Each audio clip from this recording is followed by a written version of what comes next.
మే 27న జరగనున్న వరంగల్, ఖమ్మం, నల్గొండ పట్టభద్రుల ఎమ్మెల్సీ ఉప ఎన్నిక నేపథ్యంలో ఎన్నికల విధుల్లో పాల్గొనే సిబ్బంది విధి నిర్వహణలో అత్యంత జాగ్రత్తగా ఉండాలని హన్మకొండ జిల్లా కలెక్టర్ సిక్తా పట్నాయక్ అన్నారు. మంగళవారం హన్మకొండ జిల్లా కలెక్టరేట్లోని సమావేశ మందిరంలో ఎమ్మెల్సీ ఉప ఎన్నికల నిర్వహణలో విధులు నిర్వహించనున్న పీఓ, ఏపీఓ, ఇతర ఎన్నికల సిబ్బందికి ఎన్నికల రోజున నిర్వర్తించే విధి నిర్వహణ బాధ్యతలపై శిక్షణా కార్యక్రమం నిర్వహించారు. ఈ సందర్భంగా జిల్లా కలెక్టర్ సిక్తా పట్నాయక్ మాట్లాడుతూ ఎలాంటి ఇబ్బందులు రాకుండా చూసుకోవాలన్నారు. పోలింగ్ కేంద్రాలలో వెబ్ కాస్టింగ్ ఉంటుందన్నారు.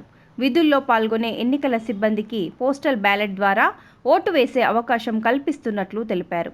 హన్మకొండ ఆర్టీఓ కార్యాలయంలో పోస్టల్ బ్యాలెట్ కోసం ఫెసిలిటేషన్ సెంటర్ను ఏర్పాటు చేసినట్లు పేర్కొన్నారు.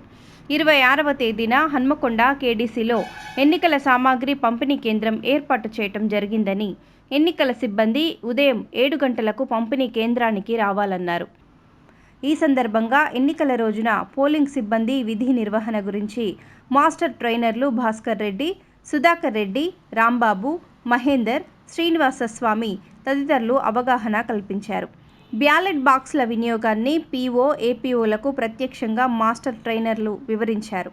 ఈ సమావేశంలో అదనపు కలెక్టర్లు రాధికా గుప్తా, వెంకట్రెడ్డి, ఆర్టీఓలు డాక్టర్ కె నారాయణ, వెంకటేష్, వివిధ మండలాల తహసీల్దార్లు, పీఓలు, ఏపీఓలు పాల్గొన్నారు.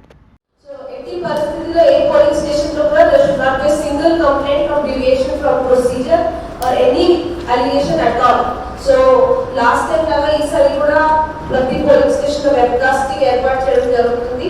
సో హన్మకొండలో ఆల్మోస్ట్ 67 పోలింగ్ స్టేషన్స్ ఉన్నాయి. అండ్ ఈ 67 పోలింగ్ స్టేషన్స్ లో కొన్ని క్రిటికల్ పోలింగ్ స్టేషన్స్ ఉన్నాయి. ఎనీహౌ క్రిటికల్ ఉన్నా లేకుండా ప్రతి పోలింగ్ స్టేషన్ లో వీళ్ళు వెబ్ కాస్టింగ్ అరేంజ్ చేస్తున్నారు. అండ్ క్రిటికల్ పోలింగ్ స్టేషన్స్ లో మైక్రో అబ్జర్వర్స్ కూడా అపాయింట్ చేస్తున్నాము. మీ అందరి పోస్టల్ బ్యాలెట్ అదొకటి I request all of you, మీరు మీకు అందరికీ ఇప్పుడు ఫామ్ ప్లాన్ ఇచ్చాము. And for your convenience the same IDOC for today ఒక voter facilitation centre in IDOC premises itself arrange చేయడం జరిగింది.